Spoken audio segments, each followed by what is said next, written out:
Hey everybody, it's Nathan and Jess Selove with another episode of You Might Be... Autistic? If. That was very smooth. Like peanut butter.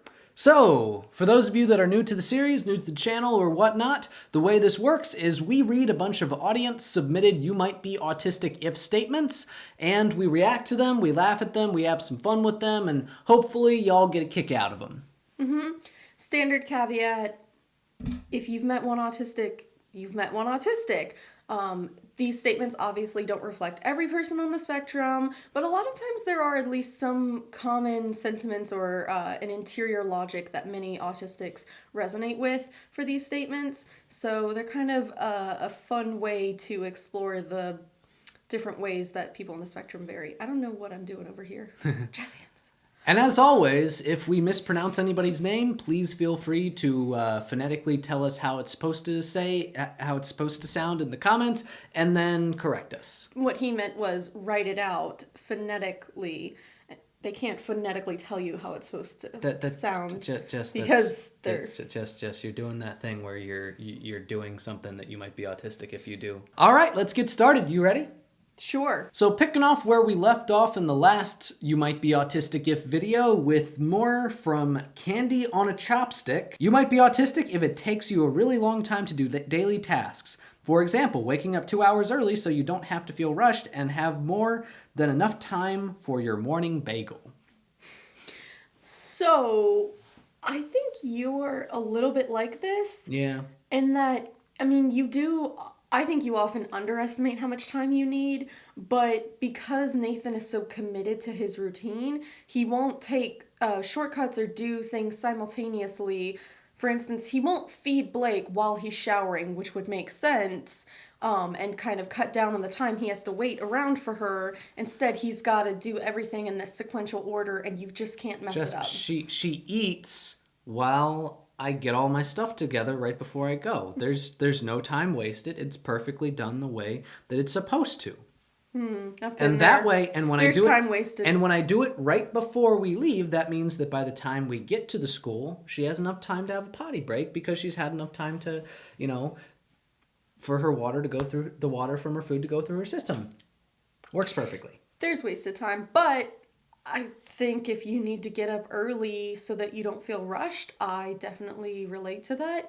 I hate feeling rushed and I hate feeling like I'm running behind, which for me means that if I'm expected to end up at a place on time, I'm late. You might be autistic if you embarrass your significant other when you go to a restaurant and place a highly customized order, which will become what you will order every time preceding this visit. Could I have the mushroom, onion, cheese, and bacon burger just without the mushrooms or the onions or the cheese? You know whom I think... She does that. Oh, and no bun either. Do you know whom I think I put through more trouble than anyone is your dad when he's cooking me eggs? Your dad will be like, oh, I poached the eggs, but the yolk is still runny, and it's not runny enough. I don't like the texture of yolk if it's cooked at all. I also hate the smell of cooked yolk, and I hate when the whites are rubbery. Basically, I like my eggs just kind of seared. Yeah. Hey, could I have the egg burger, just no egg? I'm trying to be unique today. No. I love eggs on burgers, but if you ask a restaurant to do it over easy, they will not bring you over easy. They will bring you over medium because the time it takes to get from the kitchen to your plate will end up cooking it more, and it's sitting under that heat lamp until it gets out there. I'm right.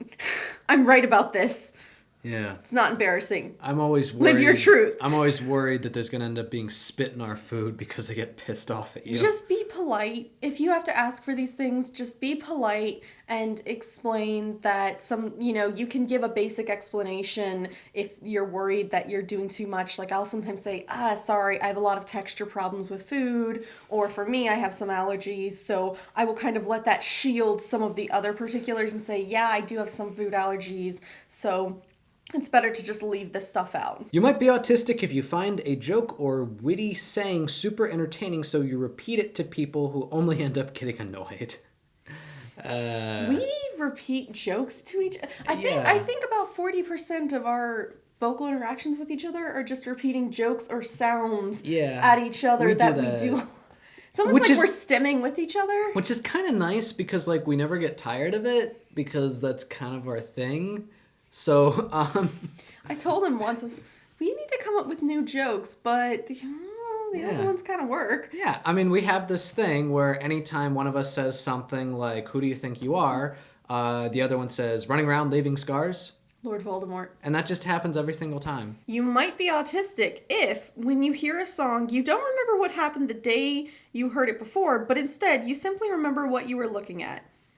I think that makes sense. I know that I think for neurotypicals as well, music can kind of bring up certain memories, but I know that for me, I will remember driving to certain songs. It's really funny. I'll remember the exact trip I was on and what car I was in, and I think it's because that's where I do a lot of my listening. Yeah, there are certain songs that when I hear, I just feel like I'm back at a certain place on the road, like specifically on the road. Yes. Like whenever I hear the song, what was it, Moves Like Jagger? That song used to come on all the time, specifically when I was on my family's road, but like going away from the house. So like I'm at this specific point in the road every time I hear that song. Oh, and I'm in my old minivan. That was your first car? Yeah, the 30-year-old Plymouth Voyager. Rolling around in a minivan. We had to use carbon Cruising dating. For we the had ladies. to use carbon dating to figure out the year it was made. Oh, cute.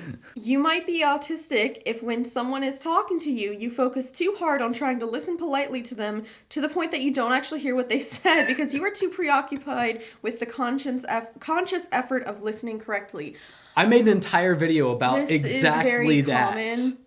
I made an entire video about exactly that. It's really hard because it's really hard to realize that you're not paying attention because you are trying, and I find myself doing that a lot. Yeah. I repeat myself and ask questions so many times because I'll ask someone and then they respond. I know that they've responded, but I have no idea what they said. And I'll say, I'm sorry, I just asked you this, but I have no idea what you said in response. It's like, okay, keep nodding, Nathan. Keep nodding. Okay, tone down the nodding. Right there, right there, right there. Crap, what were they saying?